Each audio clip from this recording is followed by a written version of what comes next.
All right, Brad. So Ryan Poles, when this first happened, came out, and I think publicly it wasn't as smooth as it could have been. A little clumsy, even, I think, as we have described it. Then throughout the process of this hold in or hold out, the Roquan Smith realized maybe the team had leverage, and Ryan Poles stood his ground. In your mind, how does this reflect on Poles in his first real contract standoff? Well, how's this thing going to be resolved ultimately? What's the player going to play like this season? You've got a player that is motivated yet unhappy, right? I mean, there's no way Roquan can be described as thrilled right now. What happens if he gets a minor injury and doesn't want to have bad film out there? I think this story still has to be written here, right? Allen Robinson was in a contract year last season, and that went horribly. He'd been good enough throughout his career to get a pretty darn good deal from the Los Angeles Rams in free agency, but I don't think you can declare a winner or a loser or really at this point. Ryan Poles, listen, he didn't go above where he felt the team should be in paying the guy. If Roquan strings together a couple all-pro seasons, maybe he should have, right? He didn't go above where he wanted to pay the guy. If Roquan is sour most of this season and doesn't adjust wonderfully to a new defensive scheme that I think ought to fit his skill set pretty well, he made the right decision. So and then Roquan's the guy that's carrying the risk here, guys. He's going to make a little less than $9.8 million this season, and he carries the injury risk every time he steps out on the field, really the practice field as well, that nothing would go wrong that would impact him come February or March when he starts looking ahead to 2023. Brad, how much of this, and I'm just curious from your conversations with people, how much of this is the idea that Roquan is viewed as a very good but not great player, and maybe he learned from having his representative contact teams that there aren't many teams willing to make a trade and give up something and then pay him the amount of money he's looking for. Is that part of the reality of what happened here?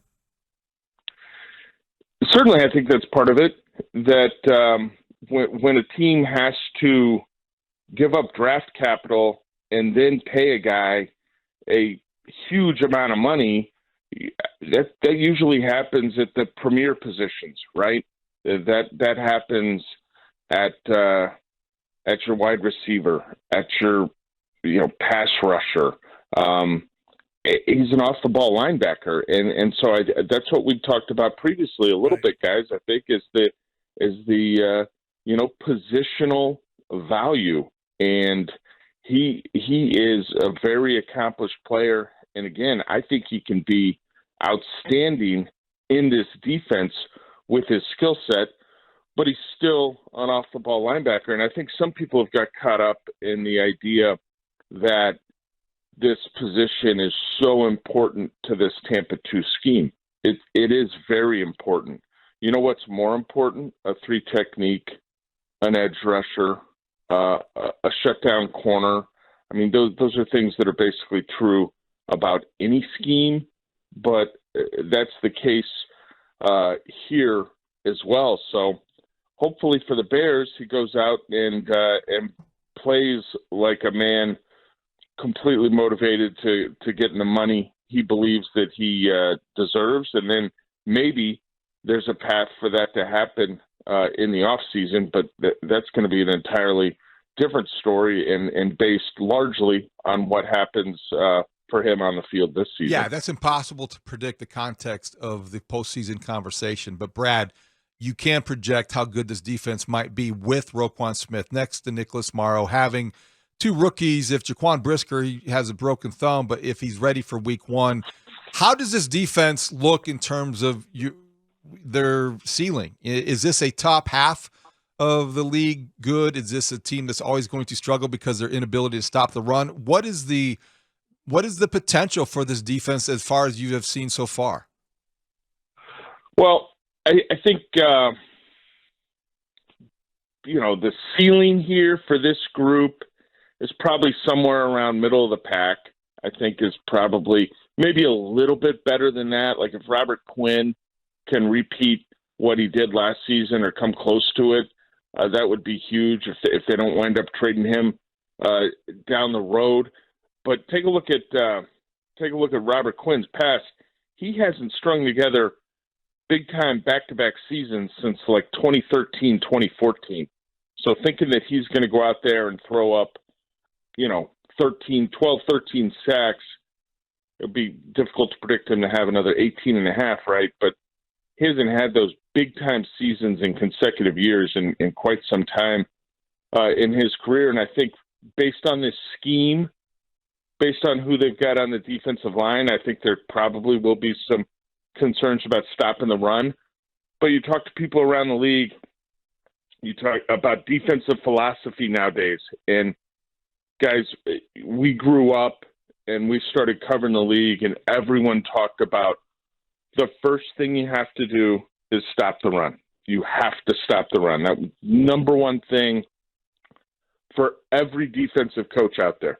Have to stop the run. You got to stop the run or earn the right to rush the passer. We've heard it time and time and time again. Nowadays, there's a shift in philosophy for some coaches, maybe more than you would think, where it's we have to eliminate the explosive plays. So teams that are giving up yardage on the ground aren't as concerned as they might have been previously, as long as they're not giving up. They're not getting gashed, right? They're not giving up a 20-yard run here, a 15-yard run there. So it's now eliminating explosive plays. So I don't know. I think they could be somewhere middle of the pack. They've got youth in the secondary. I think those guys are going to grow. I think they're going to be very good. But I also think you need to expect probably some rookie mistakes along the way as well. Adam Schefter reported that the Bears are continuing Tevin Jenkins trade talks.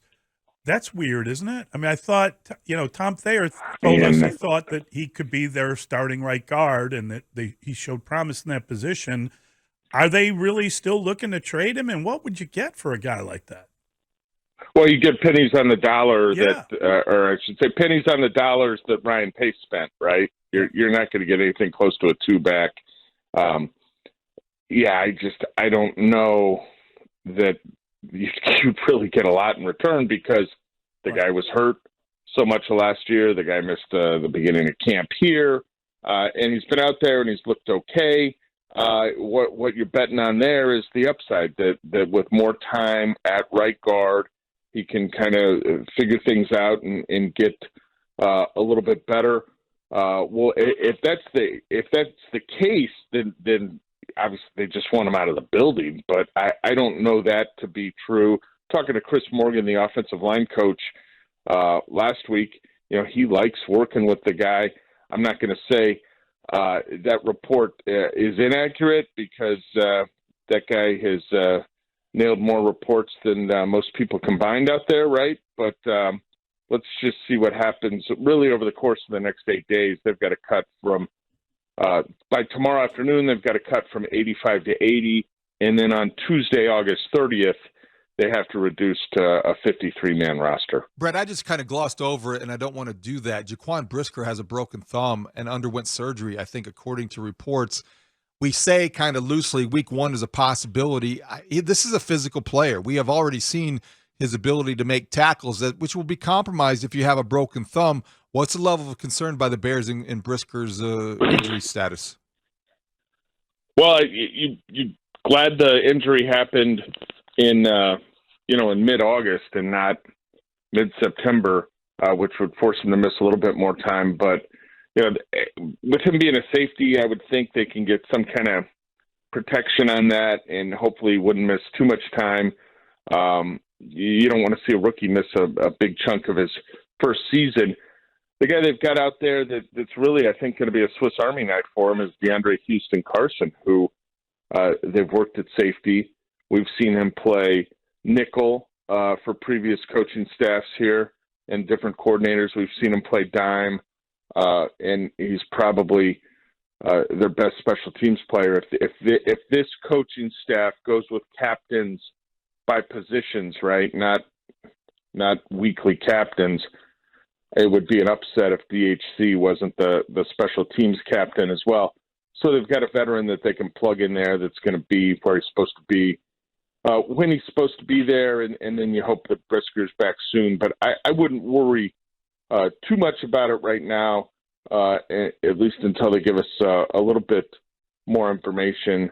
But they've got some defensive backs that have been injured and have almost taken themselves out of consideration, you would think. Thomas Graham Jr., guys, he did a hamstring day one of camp.